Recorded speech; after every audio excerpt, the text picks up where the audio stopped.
И аз като отидох в София, купих си Библията и като рекох, да прочетох това и рекох, Боже, какво да направим за Бога? Като Бог всичко ни дава, без пари, без брой ни дава. Какво рекох да направим за Него? Да му гледам домовете, че уния носят Неговото име.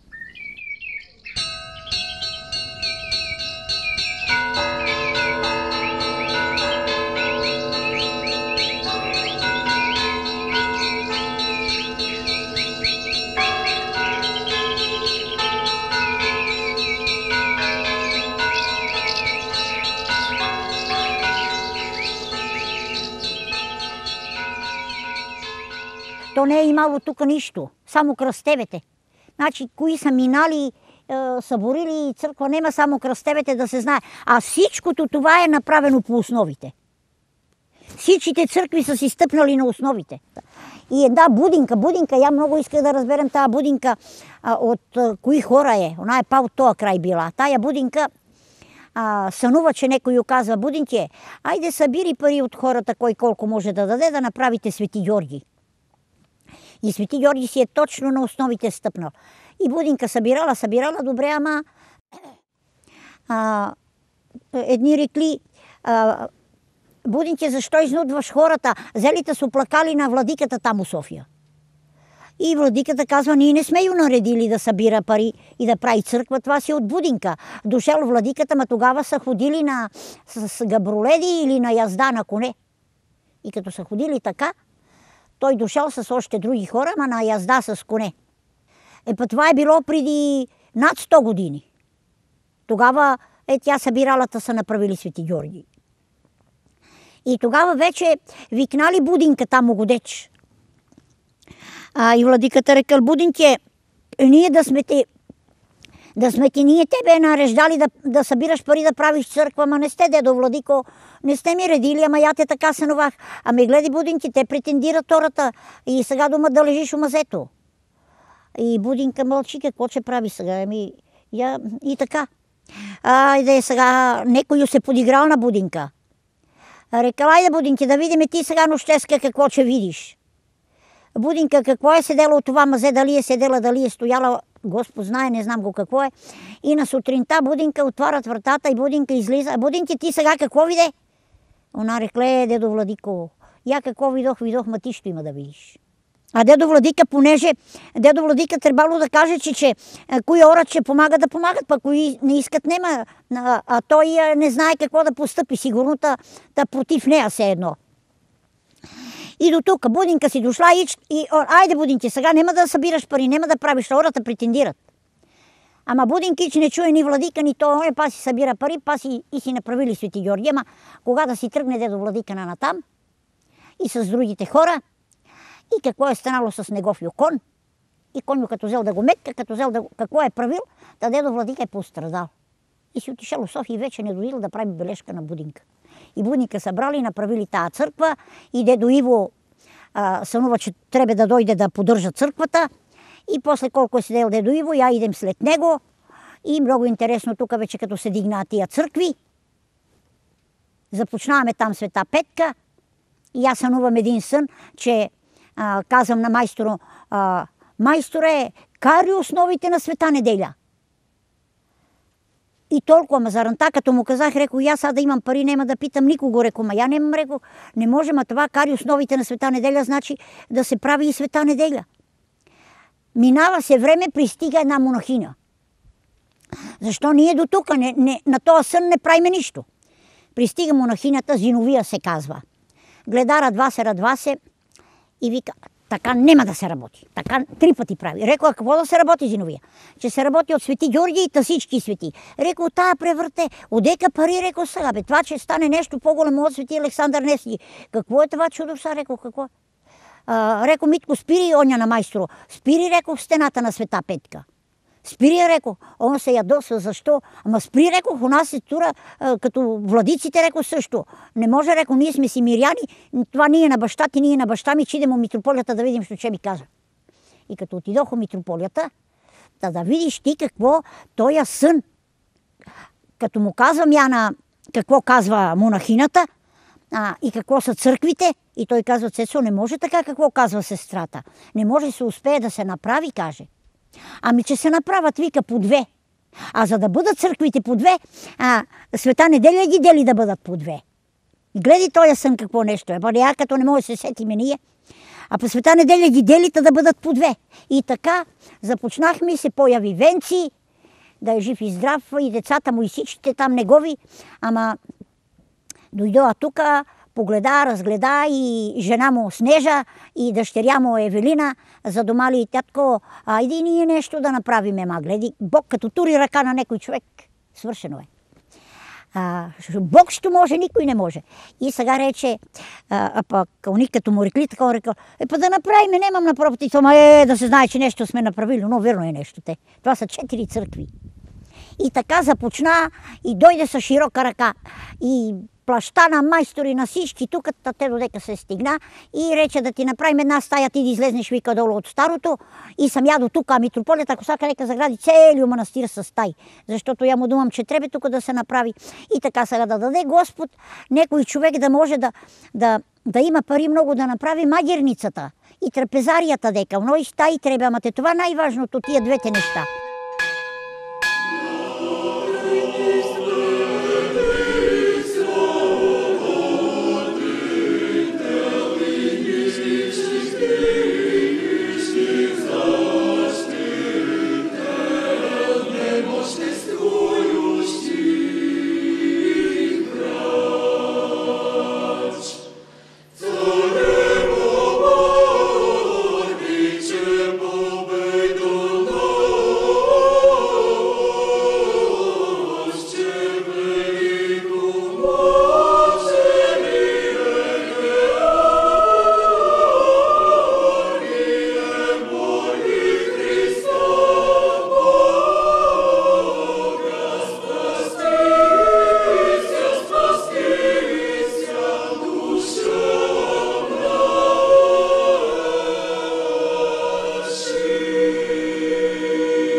Сега тук в Богоровския манастир първо е направена Свети Георги, над 100 години е вече Свети Георги.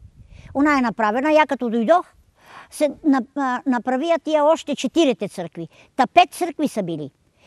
Ама всичко е по основите. И основите широки, колко на Свети Георги какво са широки. Майстор взета тури тухлата четворката и уни стените. Така че всички църкви са си по основите. Мене ми казва, че имало, това е единствения манастир с 5 църкви. И имало един в Франция, 5 такъв, и в Монголия ли е там. И там това са тия 3 манастири с по 5 църкви. Свети Георги е първата църква направена, па до него е Света Петка, па Света Неделя, па Свети Кирил и Методий и най-крайната църква е на всички светии.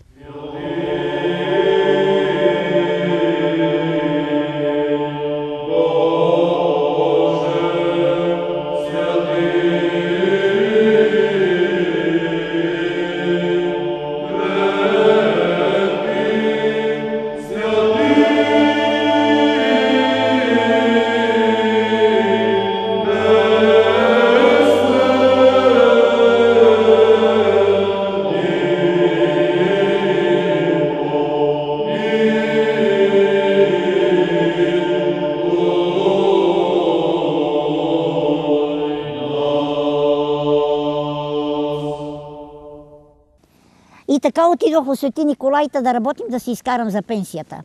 След това си ми беше мисълта да идем на манастири, за да можем да се... Ама ми беше целта да ги поправям, защото много разрушени манастири има. И викам си, че търси мора, ако имат пари, и тук да поправиме, там да поправиме. На нашето село само можех да се поправи. Служи се иконостасо на църквата Свети Георги, служи се и 10 прозорци.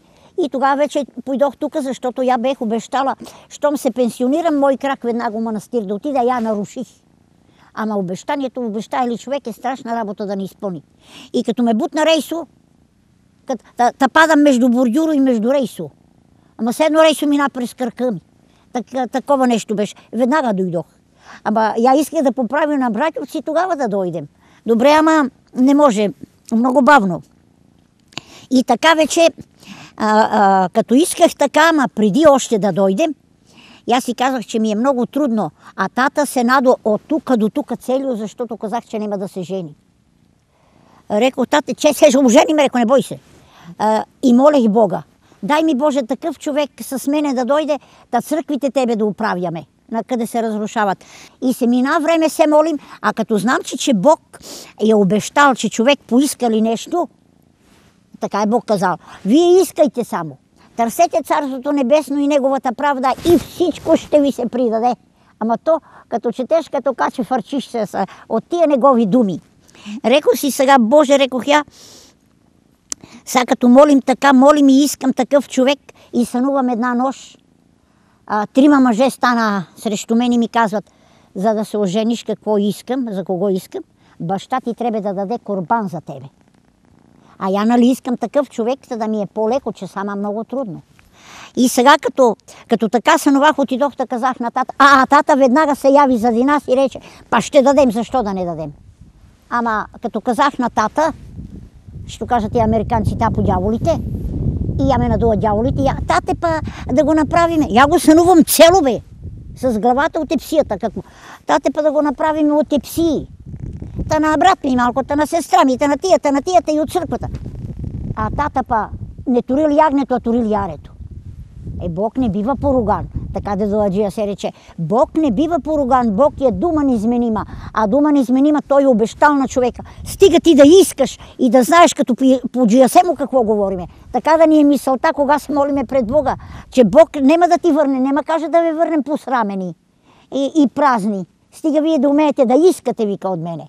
И сподоби нас, Владико, со дерзновением неосужденно сме ти призивати тебе, небесна го Бога Отца и глагола ти. Отче наш, иже си на небесе, да свети се имя Твое, да прииде царствие Твое, да буде воля Твоя, яко на небеси и на земли. Хлеб наш насущни даш нам днес, и остави нам долги наши, яко же и ние оставляем должником нашим, и не веди нас в изкушение, но избави нас от лукавого. Яко Твое есть царство и сила и слава, Отца и Сина и Святаго Духа, нине и присно и во веки веков. Това е било синята пъпка като рака било. Дигнала му се синята пъпка на един крак и не може да ходи. И го носят тук го думата годечния цетка, оно люлче го думаме па ние по братовски. И го вържат и така са го носили. Ма той си големта си знае, ма все пак колко е големта да може да го носят от цетка. И не може да се излекува и лекарите казали, ако рекли трябва да режеме крака, така колко може да живее, друг опит нема. Друг начин нема за живот. Това се не лекува. Минало се колко време не знам и една комшича сънува, че некой казва, кажи на тия хора да занесат детето на манастира, да сложат кръстче на кръка и ще оздравее. И я тия кръстчета съм ги пазим и днеска ги пазим тия кръстчета. Ни дървени, ни такива мънинки. Кой има главобол, го залепи на челото и трябва само да падне. И така дошли тук. Добре, ма жената рекла дома, като се казала, те така сънувахте, така, ма страх ме рекла да кажем, защото баща му е военен, но беше през Тошово време. И да ме не набие, да ме не напсува, не знам какво да сгодим. А пък там домашните хора казали, ти иди кажи да не падне греха на тебе. А пък бей тогава. Само кажи и си дойди, няма да седиш там. И жената така направила, отишла и казала какво сънувала и си веднага бегала. Донели го тука. Жената като казала какво сънувала, те донели момчето тука, сложили му кръстчето на болния крак, седели колко седели, айде да си пойдат, па не може да оди и като го изнели И той рекал, абе я ме пуснете, я можем да одим. И като го пуснали, оди да му се не нагледаш. Минава време, колко минава, дедо Виктор е тука бил, идвам я 3 години манастиро седи сам, идвам тука и този човек пристига. Тогава ме задуши. Като дойде и вика, Лело, аз искам да подарим едно, той по София работи, ама има си тук това местенце и да си къща. Я по София работим. Лело, я искам да подарим едно ягне за курбан, ще го приемете ли? А я се забави да му отговорим, защото викам, що ме пита? То се носи, не се пита. А той вика, Лело, аз съм това дека съм оздравело тука. И като го изгледах, да му се не нагледаш на човек, реков, приемаме, ама не може му отговорим, но ме задуши. И ми тръгна и сополи, и сълзи, се разревах и викам, че приемеме! Така се едвам се, напъвам се, да може да му кажем. Човека дойде тук до колата, ходи да му се не нагледаш. Даде ягнето и си отиде.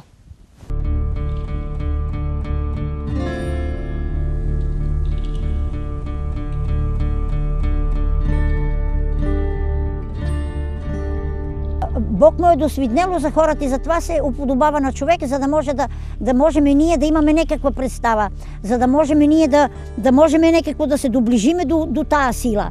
Ама не може ни да даде така, за да можем да сме толкова силни. Затова Свети Иван е спал на камънето и зиме и лета, а аз умотам тук па и кожух сложи.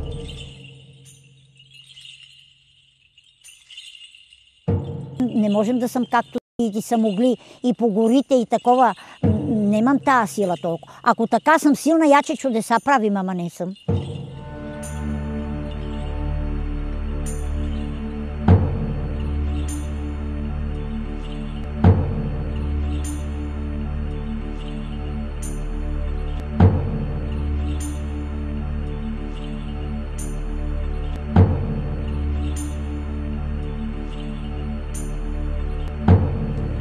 Нема да има оправдание нито един човек да каже един ден, па не знам, па не чух, па не видох, че има Господ. Защото казва, нема на земята место без моето име. А неговото име го държат църквите и манастирите.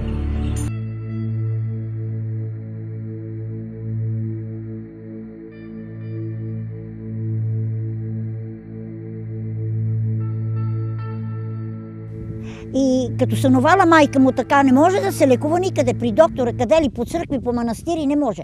И най-после она сънува, че някой ю казва, заведи детето на манастира, ама преди свещеника службата да е отслужил. И да му прочете молитва и ще проговори. И дали е спала милата тая женица, дошли рано първи тука, и като дойде свещеник и тя му разкаже, и той му прочел молитва пред, това са малките врати, дека ги думаме, дверите дека се думат, на ултара тия вратички. Там му извършил молитвата и му казал, седи тука, като свършим службата, пак да ти прочетем. Пак да извършиме молитвата. И я Цецо каже, седох и заспах. Извършил службата и па му прочел молитва и вика, зема, водата ме руси, оно е светена вода било. Да ме руси и я проговорих.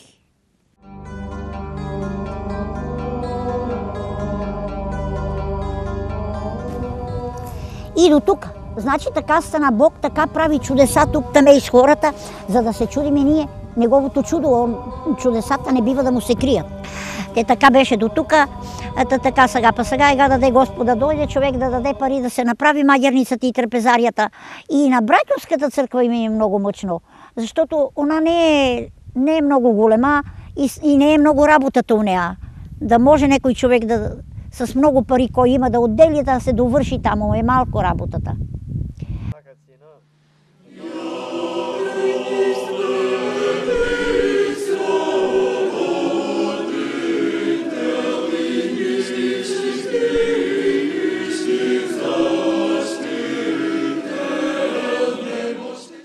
Пише, сюзено ли ти е, мачко? Пише, какво си, маме?